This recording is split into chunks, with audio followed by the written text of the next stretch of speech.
আসসালামু আলাইকুম। আশা করি সবাই ভালো আছেন।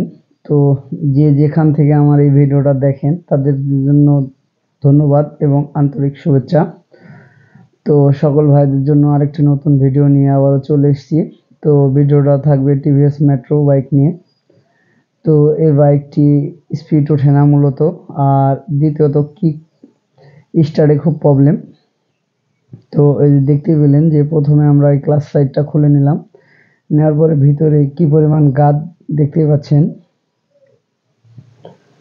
তো এবার আমরা ক্লাচ সাইডটা খোলার পরে এবার আমরা ক্লাচ বাটির বুশটি বের করে দেখে নিলাম যে এখানে একটা বল থাকে, বলটা আছে কি। তো দেখলাম যে ঠিক আছে।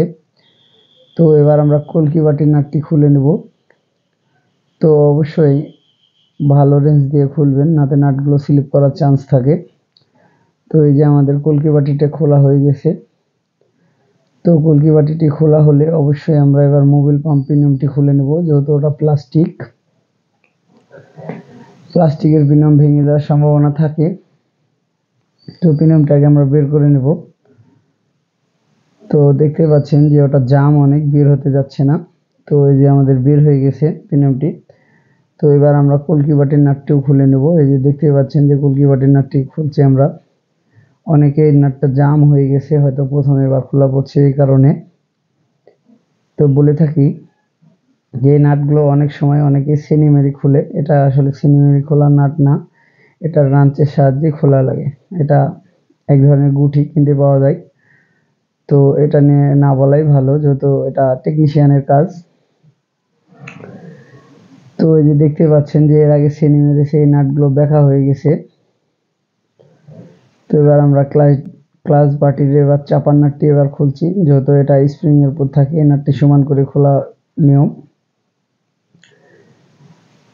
তো আরো বিষয় বলে থাকি যে ক্লাচ প্লেট যদি নষ্ট হয়ে থাকে তাহলে বাইক স্পিড পাবেন না, তেলের মাইলেজ ঠিকঠাক বুঝতে পারবেন না, কখনো বেশি খাবে কখনো কম খাবে, আবার গাড়ি চালায় গিয়ার ভেঙে স্মুথ পাবেন না। তো এই যে ক্লাচ বাটির স্প্রিংগুলো বের করে নিলাম। এবার এই নাটটিও খুলে নেব। তো আরেকটা বিষয় বলে থাকি যে আমরা আগে হাফ সেন্টারটি বের করি, তারপর বলবো যে কি নষ্ট হয়েছে। তো দেখতে পাচ্ছেন যে প্রথমে হাফ সেন্টারটি বের করলাম, উপরকার চাপা, যেটাকে খুঁটি বাটি বলে।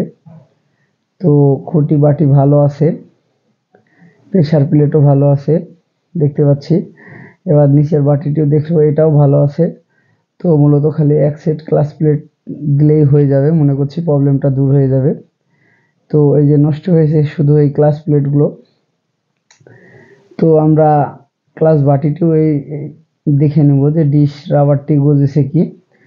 তো এটাও চেক করে নেব। দেখতে পাচ্ছেন এই বাটিটি ঠিক আছে, তো প্রবলেম নাই। তো এগুলো আমরা ওয়াশ করে এখন লাগিয়ে দেব। মূলত আমাদের ওয়াশ করবারই কাজ, তাছাড়া আর কিছু নেই এর ভিতরে, সব ঠিক আছে, লেদের কোনো কাজ নাই। তো এই যে দেখতে পাচ্ছেন যে ক্লাচ বাটিটা আবার সেট করে দিলাম।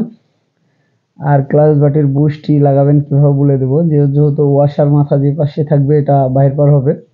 তো এই যে ক্লাচ বাটিটি সেট করার পরে আমরা দেখলাম ঘুষতে কি আর, তো ক্লাচ বাটি গজে না। আর এই ক্লাচ প্লেটটি অরিজিনাল না, এফসি কোম্পানির, একবার অরিজিনালের মতন, কিন্তু অরিজিনালের চাইতে একটু ফাইবার মোটা, এই কারণে এই ক্লাচগুলো ভালো হবে। তো এই যে দেখতে পাচ্ছেন ফাইবার একবার অরিজিনালের মতন, কিন্তু অরিজিনাল না, এটা এফসি কোম্পানির। তো এই যে আমরা মোবিল আগে দিয়ে নিলাম, ক্লাচ প্লেটটাকে ভিজিয়ে নিলাম। তো এই যে ক্লাচ প্লেট আমাদের ভেজানো হয়ে গেছে। তো এবার বাটিটা আমরা সেট করব। প্রথমে একটা ক্লাচ প্লেট দেব, তারপরে আমরা একটা প্রেসার প্লেট দেব। একটা ক্লাচ প্লেট, একটা প্রেসার প্লেট, এভাবে এটা সেট করতে হয়। তো এই যে আমাদের দেখতে পাচ্ছেন এই যে এটা প্রেসার প্লেট দিয়ে দিলাম। প্রেসার প্লেটের উল্টা সিধা আছে, এক মুখ দিয়ে দিবেন। তো এই যে আমরা আবার বাটিটা আবার সেট করে দেব। তো আমাদের বাটি সেট হয়ে গেছে। এবার আমরা ক্লাচ ডিশের মধ্যে এটা ঢুকিয়ে দেব। তো দেখতে পাচ্ছেন যে ক্লাচ বাটির মধ্যে আমাদের এইটা সেন্টার হয়ে গেছে। তো এই যে এবার আমরা খুঁটিগুলো দেখে নেব। এবার ক্লাচ ডিশের নাটটিও লাগিয়ে নেব। এবার স্প্রিংগুলো চারটা সমান করে দিয়ে দেব। আর স্প্রিংয়ের নাটগুলো টাইট করার সময় অবশ্যই দেখে সমান করে টাইট করতে হবে, নাতে চাপাটি ভেঙে যাওয়ার সম্ভাবনা আছে। তো দেখতেই পেলেন যে আমরা 4টায় স্প্রিং দিয়ে দিলাম, এবার নাটগুলো সেন্টার করছি। তো নাটগুলো আমাদের সেন্টার হয়ে গেছে, এবার আমরা রেঞ্চের সাহায্যে নাটগুলো টাইট করে দেব। তো মূলত এই যে আমাদের সব নাটগুলো ধরে টাইট করে নিচ্ছি। নাটগুলো সমান করে টাইট করবেন, না তো স্প্রিংগুলো ছেড়ে যেতে পারে।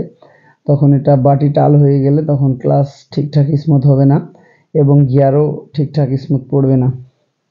তো অনেক সময় ক্লাচ বাটির সাথে গিয়ারের অনেক সম্পর্ক আছে। তো এই যে দেখতে পাচ্ছেন যে এবার আমরা কলকি বাটিটা লাগিয়ে দেবো, তাহলে মোটামুটি আমাদের এই ক্লাচ সাইডের কাজ শেষ। তো এই যে ক্লাচ বাটির এবার নাটটি আমরা লাগিয়ে দেবো।